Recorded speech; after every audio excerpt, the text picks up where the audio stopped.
Alright, if at any point in this video the phone falls down, uh, I hope it does not. And you can see a headphone right there because I have skillfully, quote unquote, crafted my phone to be held up by my headphones that is resting on my monitor.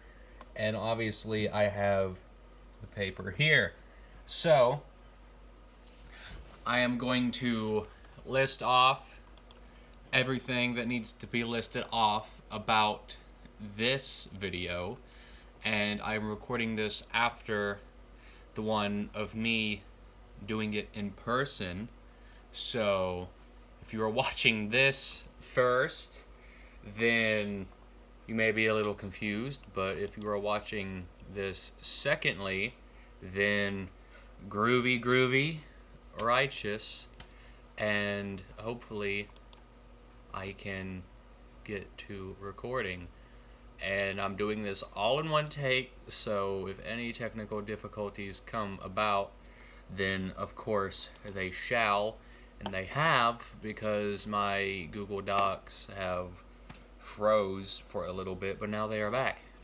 So, this right here is the drawing of a neuron, or neuron, however you wish to pronounce it. And the basic definition of the neuron is that it is the working unit of the brain and a specialized cell designed to transmit information to other nerve cells, muscles, or gland cells. And most neurons have a cell body, which is also known as the soma, as well as it has an axon and dendries, the little tree-looking things. Now, the soma, or the body of the cell, contains the nucleus and other structures common to living cells. And what these structures do is that they support the chemical process of the neuron, which is basically the most important means of production for the neurotransmitters. So that's groovy.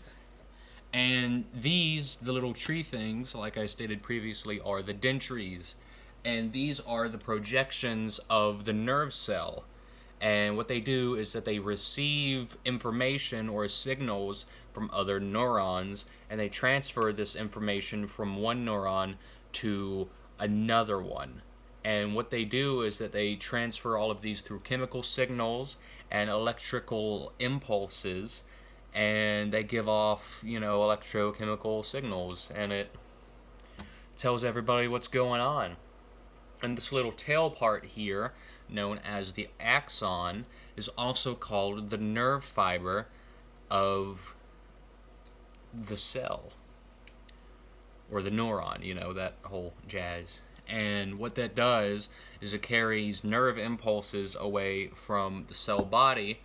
And a neuron typically has one axon that connects it with other neurons of the muscle and gland cells. And some axons, as you can tell by the picture, can be quite long, reaching down from the spinal cord all the way down to an individual toe. So we have long axons, so that way all of the information in our body can be transmitted quite evenly, as well as quickly. And lastly, we have the axon terminals. And what these are is that they are small swellings. That's why they're round right here instead of pointed.